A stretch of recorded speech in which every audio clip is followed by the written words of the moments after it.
Turning Points, Crisis and Change in Modern Britain from 1945 to Truss. Written and read by Steve Richards. Introduction. Until the last decade, the United Kingdom had an undeserved reputation of being a relatively calm country. While other equivalent nations struggled with unstable constitutions or corrupt governments, Britain apparently soldiered on, regularly electing conservative administrations while allowing Labour to rule every now and then. With good cause, that perception of solidity has changed over recent years. A country that's had 3 prime ministers and 4 chancellors in the space of 12 months, as the UK did in 2022, is not a model of stability. Indeed, the UK has been challenging the caricature of smooth government since 2010, with a rare peacetime coalition at Westminster, the rise of the SNP, Brexit, the ascendancy of Jeremy Corbyn, Boris Johnson's haphazard regime, and the brief tenure of Liz Truss. At times, the experience of the UK has made the politics of Italy seem tediously straightforward. But was the caricature of solid stability ever justified? We could debate for many hours what were and were not significant turning points in the UK since 1945, but most would accept that there have been several phases where seismic change seemed possible or desirable, and not solely since the 2008 global financial crash. When I've discussed with friends and colleagues the theme of this book, they've responded by saying something like, "Oh, of course you'll include X," or "Surely you'll include Y."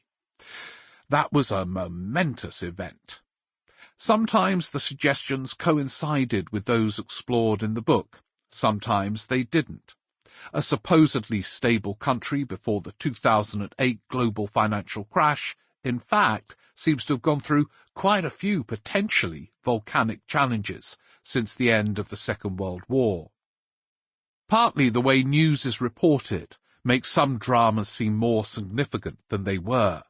In terms of noise and frenzy, we appear to be hurtling towards turning points most of the time.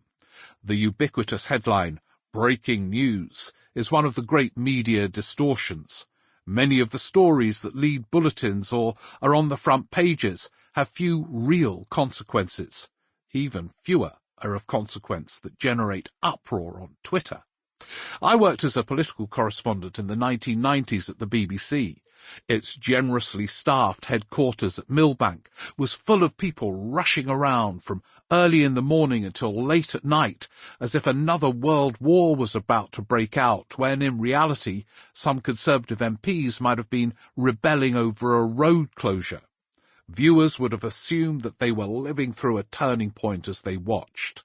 They were not. In a frenzied way, they were being told about a rebellion that meant virtually nothing, even at the time. At least once a week there was speculation that John Major was about to fall as some new crisis or other surfaced. He never did until the election of 1997. This was before Twitter raised the political temperature. Conversely, there are deep, ongoing themes that drive deep change over time. They include the so-called technological revolution, demographic trends, and climate change. There's no clearly defined turning point in these most significant policy areas. Governments adapt or fail to do so over a long period of time. In all 3, it's hard to make the case that British governments have risen to the titanic demands or address the possibilities that arise from these 3 big themes. Even so, there is and will continue to be constant change, some of it veering towards the apocalyptic, arising from the climate crisis, growing elderly populations in advanced countries, and the potential of technology. In these areas, no single year or event will mark a turning point. The 10 turning points I explore in this book can be dated precisely. They take 3 different forms. There are general elections, the ones held in 1945, 1970. Sample complete. Ready to continue?